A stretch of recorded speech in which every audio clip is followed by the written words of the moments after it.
All right, we're back. Welcome back. We're answering your questions now. First up, got one for Joe. You ready? Yes, sir. All right, Nick from St. Charles, Missouri.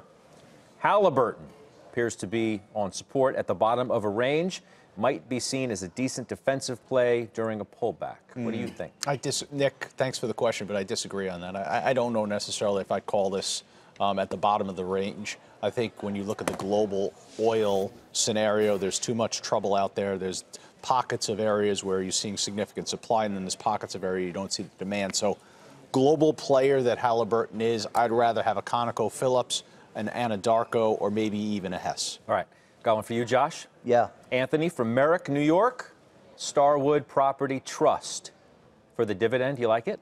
So I am not an expert on Starwood Property Trust, so I want to answer this question more generally, and I think this will actually be more helpful long term. I would not ever buy a REIT just quote unquote for the dividend. REITs are not bonds, and dividends move unlike an interest rate. And these are total return plays, and Jenny will quote you chapter and verse on this. So you want to look at things like funds from operations, adjusted funds from operations. You want to look at the metrics that tell you whether or not the income will be healthy and payable by a company and that they can continue to grow it. So for that reason, I would say do a little bit more homework on that and less just on the yield itself, and you'll thank yourself years from now. Okay, Weiss, your turn.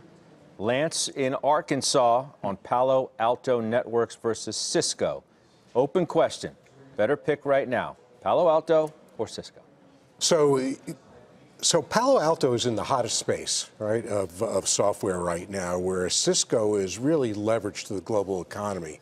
So you have two different issues. While Palo Alto looks expensive on today's numbers, if you look forward, it's actually looking inexpensive relative to their growth rate, and it's down significantly.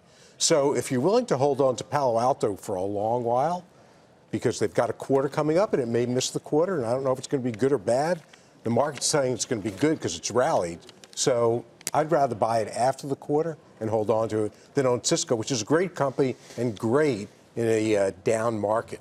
Joe, this is a name you follow, Palo Alto? It is. It's a name that thankfully I got out of at the right time. That mean you go Cisco over this? No. I think I go Palo Alto when I eventually do step back in. We own both Palo Alto and Cisco in our growth portfolio, so we think you can own them both.